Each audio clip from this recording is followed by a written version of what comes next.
Baik, salam sejahtera untuk kita semua. Di sini saya akan mempresentasikan untuk tugas manajemen perbankan yang dikerjakan oleh saya sendiri, Satria Jemanurung, yang kasus raibnya deposito 110 miliar nasabah menduga ada pemufakatan jahat di BNI. Nah, di sini saya membuat PPT-nya seperti makalah dan yang saya isi cuma inti-intinya saja. Yang pertama, identifikasi masalah, tanggung jawab bank atas raibnya deposito 110 miliar. Nah, pembahasan sektor perbankan berperan sangat vital dalam perekonomian suatu bangsa, antara lain sebagai pengatur urat nadi perekonomian nasional. Kelancaran aliran uang sangat diperlukan karena dapat mendukung kegiatan ekonomi. Dengan kata lain, kondisi sektor perbankan yang sehat penting menjadi tujuan akhir dari kebijakan di sektor perbankan. Sektor perbankan berperan dalam pembangunan ekonomi nasional dan berfungsi sebagai alat kebijakan moneter. Di samping itu, perbankan merupakan alat yang sangat vital dalam penyelenggaraan transaksi pembayaran, baik pembayaran nasional maupun internasional. Mengingat pentingnya fungsi perbankan, kepercayaan masyarakat menjadi bagian yang sangat penting untuk dilakukan oleh suatu bank. Bisnis perbankan merupakan bisnis yang penuh akan risiko. Di samping keuntungan yang menjanjikan jika dikelola secara baik dan benar, sebagai bisnis penuh risiko dikarenakan aktivitasnya sebagian besar mengandalkan dana yang dititipkan oleh masyarakat, baik dalam bentuk tabungan, giro maupun deposito. Sering berkembangnya dunia perbankan yang semakin meningkat, dibutuhkan pula pelayanan yang baik diperuntukkan bagi pengguna layanan jasa yang ada di perbankan. Rahasia suatu bank merupakan hal yang penting karena bank merupakan lembaga kepercayaan. Maka bank wajib merahasiakan segala sesuatu yang berhubungan dengan data nasabahnya.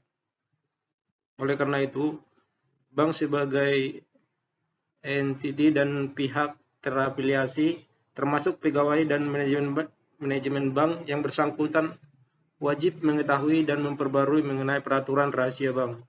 Untuk menghindari adanya transaksi pidana dan atau sanksi administratif serta sanksi sosial dari masyarakat, melakukan penerapan dalam hal-hal yang bersifat rahasia, terutama pada bank sangatlah sulit karena belum ada suatu keseragaman yang mengatur hal-hal atau informasi apa saja.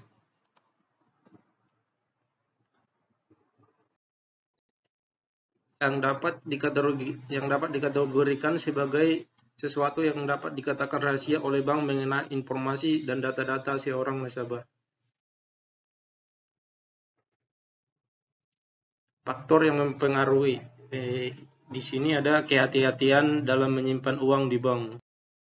Prinsip kehati-hatian adalah suatu asas yang menyatakan bahwa bank dalam menjalankan kegiatan usahanya wajib menerapkan prinsip kehati-hatian dalam rangka melindungi dana dan data masyarakat yang telah dipercaya.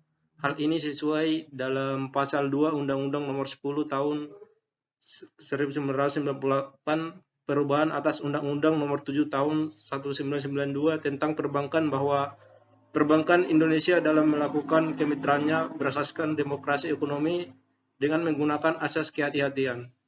Dengan diberlakukannya prinsip kehati-hatian di bank diharapkan agar tingkat kepercayaan masyarakat terhadap perbankan tetap tinggi, sehingga masyarakat bersedia dan tidak ragu-ragu menyimpan dananya di bank.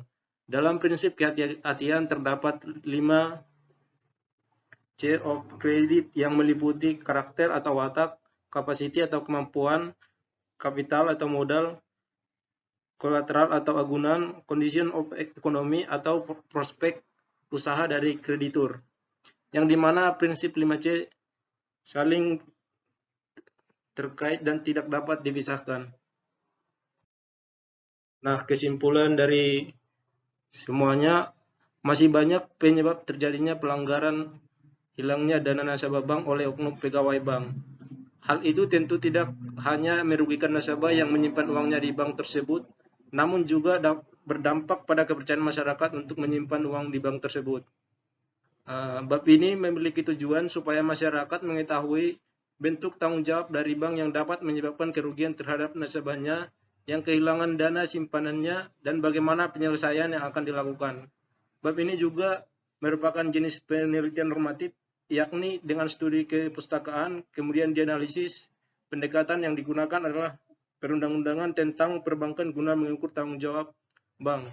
Hasil yang didapat oleh peneliti adalah bahwa terjadi pelanggaran yang dilakukan pegawai Bank BNI kepada nasabahnya. Sekian hasil presentasi yang saya buat. Terima kasih.